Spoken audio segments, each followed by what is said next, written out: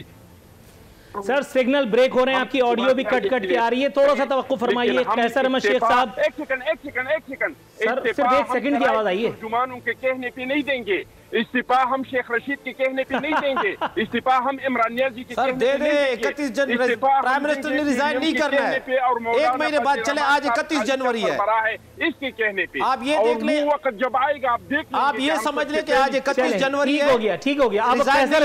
اب قیصر احمد شیخ صاحب کے پاس جاؤں گا.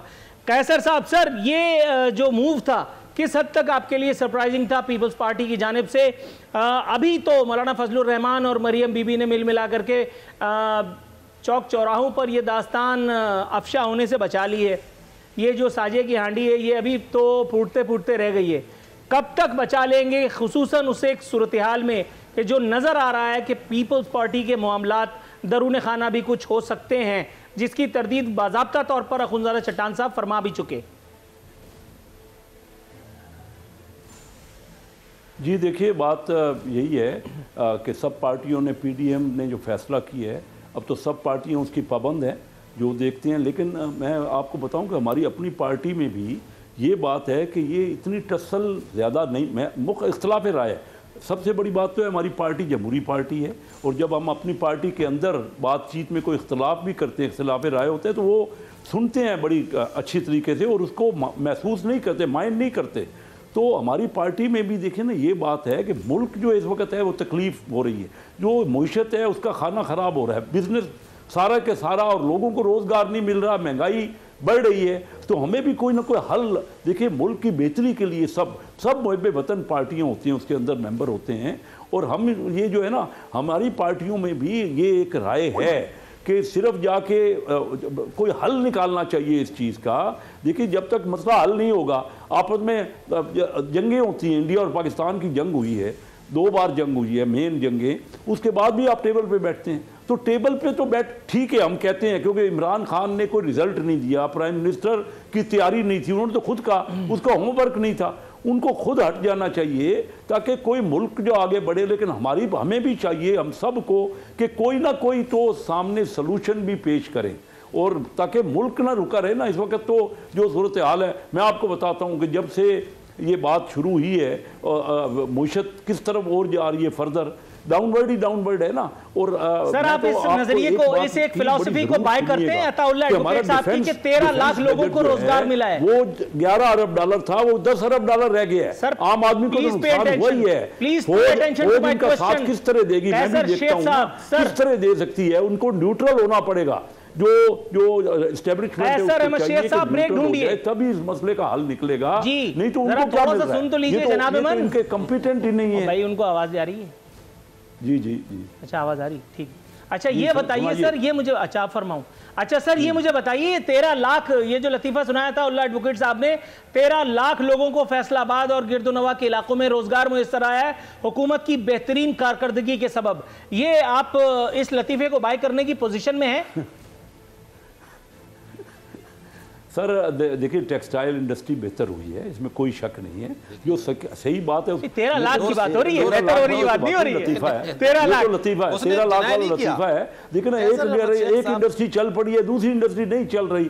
اوورآل اگر اکانومی میں اتنا ہوتا جنریٹ تو دکھایا جاتا نا. کوئی آمدنی ملک کو ٹیکس بھی نہیں وصول ہو رہے, آمدنی نہیں ہے. اس وقت جو فسکل ڈیفیسٹ ہے, جو بجٹ کا ڈیفیسٹ ہے, پاکستان کی تاریخ کا سب سے زیادہ ہے. 3,500 ارب روپے کا بجٹ ڈیفیسٹ ہے, اور اسی وجہ سے یعنی آمدنی ہی نہیں بڑھ رہی, خرچے بڑھ رہے ہیں. انہوں نے تو کہا تھا کہ ہم خرچوں پہ رکاوٹ ڈالیں گے, یہ بار بار یہ ہر آدمی انہوں نے رٹا چڑھایا ہوا ہے جو یہ کہتے ہیں ٹریڈ ڈیفیسٹ کم ہو گیا ہے. اور بھائی ٹریڈ ڈیفیسٹ تو کیونکہ امپورٹ نہیں ہو رہی اس لیے کم ہو گیا ہے, لیکن جو بجٹ ڈیفیسٹ ہے جو سب سے بڑی جو سر تھوڑا سا توقف کیجئے گا, آپ کی بات کا آدھا حصہ اٹھا کر کے قوم یوتھ جو ہے وہ بڑھ گیا, سوشل میڈیا بریگیڈ جس کی میں بات کیا کرتا ہوں اکثر, اب ان کے بیان کا آدھا حصہ اٹھائے گی. جیسے قیصر احمد شیخ صاحب نے میرے سوال کے جواب میں کہا ٹیکسٹائل سیکٹر بہتر ہوا ہے, صرف اس چیز کو اٹھا کر کے اور سوشل میڈیا پہ پیٹنا شروع کر دیں گے. ان عقل کے اندھوں کو یہ نہیں پتا کہ بات پوری کیا کی گئی ہے. ایسے تو قرآن میں بھی لکھا ہے نماز کے قریب مت جاؤ, تو کیا نماز نہیں پڑھو گے؟ قرآن میں کس کانٹیکسٹ میں لکھا ہے؟ نشے اور ناپاکی کی حالت میں. پوری بات کو سمجھو سر. پوری بات یہ ہے کہ اگر ایک سیکٹر بہتر ہوا ہے کا مطلب یہ کہ اس کا امپیکٹ پوری پکچر پہ آنا چاہیے. یس اور نو؟ مختصر میں مختصر بتا رہا ہوں آپ کو, مختصر بتا رہا ہوں, زیادہ لمبی نہیں. میں صرف یہ کہہ رہا ہوں کہ ایک بریک کی کال دے دی گئی ہے. ناظرین ایک مختصر, اس کے بعد حاضر ہوتے ہیں.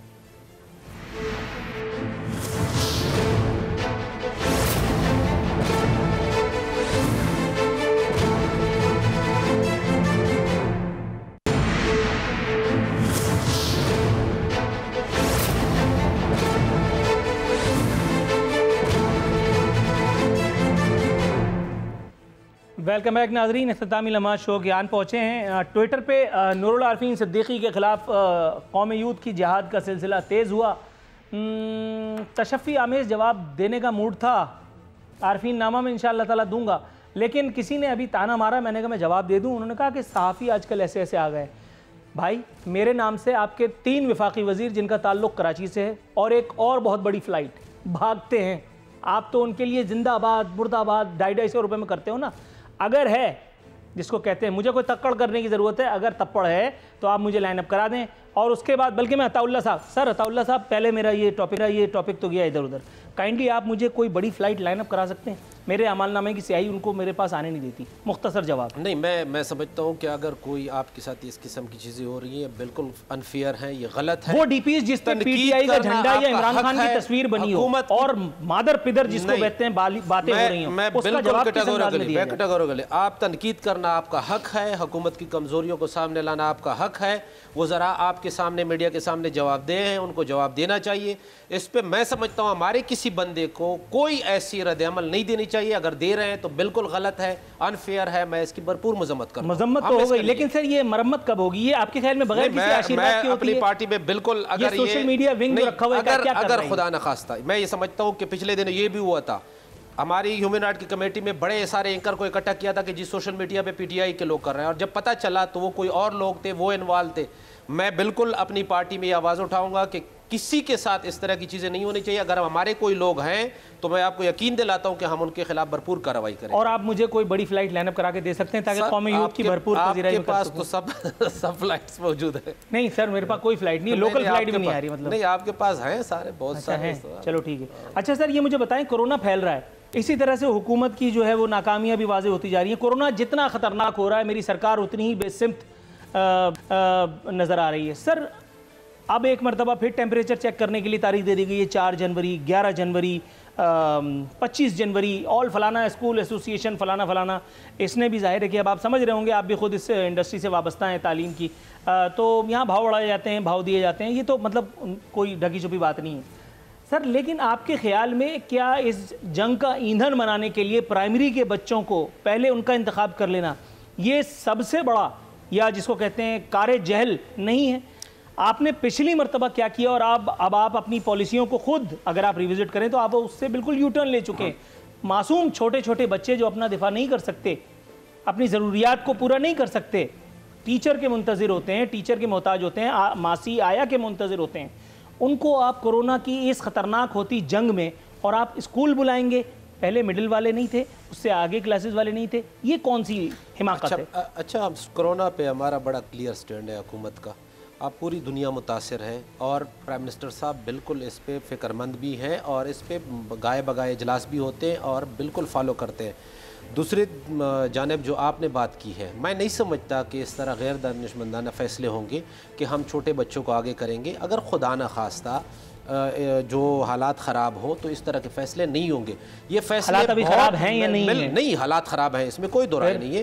کرونا کے حالات خراب ہیں، لیکن اس کے ہمارے وزیر تعلیم جو ہیں وہ بڑے اس میں انوالو رہتے ہیں پوری صوبوں کے ساتھ، اور جو باقی صوبوں کے ایجوکیشن کے منسٹر ہوتے ہیں ان کے پورے اجلاس ہوتے ہیں، اس کے بعد حالات دیکھے جاتے ہیں، فیصلے ہوتے ہیں. اکیلے یہ ایسے فیصلہ نہیں ہے کہ ہم نے مرکز سے فیصلے کیا. سر وزارت صحت وہ جو پریس ریلیز جاری کر رہی ہے کہ 3,500 ہو گئے، 5,500 ہو گئے، اس کے بعد تو کسی اجلاس کی ضرورت ہی نہیں ہے. ہمارے وزارت صحت سے انہوں نے کہا ہے کہ ہم مشورہ کریں گے، اگر انہوں نے اجازت دی تو ہم اس طرف جائیں گے، اگر وزارت صحت نے اجازت نہیں دی تو ایسے فیصلے نہیں ہوں گے. اور خدا نہ خواستہ میں بالکل کلیئر آپ کو بتا دوں کہ ہماری حکومت جو ہے وہ اس مسئلے پہ بہت پریشان رہتی ہے کہ خدا نہ خواستہ جو باہر ملکوں میں جو یو کے جو ہے برطانیہ یا امریکہ وہ ان کو کنٹرول نہیں کر سکا، اور ہم جیسے ترقی پذیر ممالک میں اگر یہ اتنا پھیل جاتا ہے تو ہم کیا کریں گے؟ تو ہم اس کو افورڈ نہیں کر سکتے. ہم انشاءاللہ اس کو صحیح طریقے سے پریس ریلیز کا سہارا لیں گے. جی خونزاد چٹان صاحب، آپ مجھے سن سکتے ہیں؟ بالکل آپ کو کلیئر سن رہا ہوں. اچھا سر، یہ مجھے بتائیے گا، کورونا کے حوالے سے ہم محو گفتگو ہیں. سر پچھلی مرتبہ کورونا ہوا تھا تو لاک ڈاؤن، ٹاک ڈاؤن اور پتہ نہیں کون کون سی چیزوں سے ہم نے اس کی توازو کی تھی. اسکول بند کیے تھے، اسکول ایک مرتبہ پھر بند ہوئے ہیں، اور اب عنقریب یہ اندیا دیا گیا ہے، یا یوں کہہ لیجئے کہ ٹیمپریچر چیک کیا گیا ہے. سر کورونا وزیر اعلیٰ کو ہو چکا، اسد عمر کو ہو چکا، چیئرمین NDMA کو ہو چکا، بڑی سے بڑی فلائٹ کو ہو چکا. اس کا مطلب ہے کہ کورونا تو ہے. ایک مرتبہ پھر یہ اسکول، اگر آپ کو یاد ہے جی آپ کو ہوا تھا، اور میں نے آپ سے پوچھا تھا کہ اب آپ کو چاکلیٹ کا مزہ مل رہا ہے یا نہیں. تو سر ایک خطرناک ہوتے ہوئے کورونا میں میرے اپنے خاندان میں، اللہ معاف کرے، اللہ اپنی امان میں رکھے، کچھ اموات ہوئی ہیں، کچھ لوگ مزید ڈائیگنوز ہوئے ہیں کورونا پیشنٹس. سر یہ مجھے بتائیے گا، اس ایک وقت میں اسکول کھول کر کے اپنے بچوں کو کسی ایڈونچر کی نظر کرنا کیا حماقت نہیں ہوگی؟ صوبائی سطح پر بتائیے گا. دیکھیے جی، کورونا کا حل تو ہمارے وزیر اعظم نے نکال دیا. انہوں نے کہہ دیا کہ قوالیاں سنو، جب آپ قوالی سنیں گے اور کورونا کی طرف آپ کا توجہ نہیں جائے گا تو پھر آپ کو کورونا نہیں لگے گا. تو آپ اسکولوں میں قوالیاں لگائیں گے اور لوگوں بچوں کا توجہ قوالیوں کی طرف ہوگا تو اس کو کورونا نہیں لگے گا. لیکن میں سمجھتا ہوں کہ ہم اپنے بچوں کو صرف اسکولوں کو بند کر کے نہیں بچا سکتے ہیں، کیونکہ یہ بچے شادی حالوں میں جاتے ہیں، یہ بچے گراؤنڈوں میں آپس میں کھیلتے ہیں، یہ بچے گلی کوچیوں میں آپس میں کھیلتے ہیں.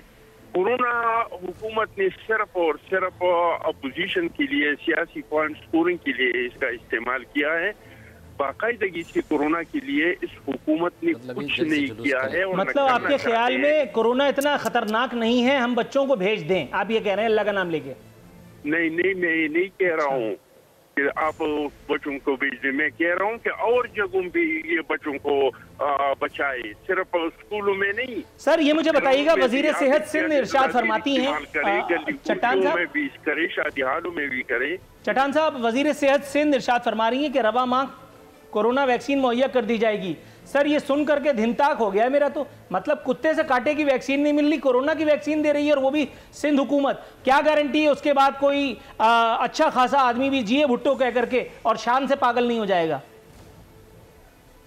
میں سمجھتا ہوں کہ ہیلتھ میں کتے کے کاٹنے کا ویکسین تو بنیگالا میں بھی نہیں مل رہا ہے. میرا چوکیدار کو کتے نے کاٹا تھا اور وہ گیا تھا بنیگالا کے ہاسپٹل میں، وہاں کوئی بھی بات نہ ہے، یہ ان کو صرف اور صرف وزیر اعظم صاحب مجھے احساس ہے کہ ہیلتھ سیکٹر میں سن گورنمنٹ نے جتنا کام کیا ہے، میں نہیں سمجھتا ہوں کہ KPK یا بلوچستان یا کسی اور حکومت نے اس کے لیے اتنا کام کیا ہے ہیلتھ کے لیے جتنا سندھ حکومت نے کیا ہے. یہ آپ کے بھی علم میں ہے، میری بھی علم میں ہے. سب چیزوں میں انہوں نے کام نہیں کیا ہوگا لیکن ہیلتھ میں بہت کام کیا ہے. Right sir. قیصر احمد شیخ صاحب کے پاس جاؤں گا. قیصر احمد شیخ صاحب، سر آپ مجھے سن سکتے ہیں؟ جی سن سکتا ہوں. قیصر احمد شیخ صاحب، سر نواز شریف صاحب کی کلچ پلیٹیں، میرا مطلب ہے وہ جو پلیٹلیٹس تھے وہ بھی آگے پیچھے تھے. اس کے بعد اللہ کا شکر ہے استقامت دی اللہ تعالیٰ نے. اس کے بعد پھر وہ ان کی جو ہے وہ گاہے بگاہے فوٹیجز بھی لیک ہوتی رہی ہیں، ان کی تصاویر بھی آ رہی ہیں. آپ صرف کشتی لڑتے ہوئے کوئی تصویر آنی باقی ہے یا کوئی جس کو کہتے ہیں ویڈیو فوٹیج؟ سر آپ کے خیال میں اگر کورونا کے وار تھوڑے تھم گئے ہیں، اسٹیبل ہو گئے ہیں، تو نواز شریف صاحب کی واپسی جو کہ پیپلز پارٹی کی بنیادی شرط بھی ہے،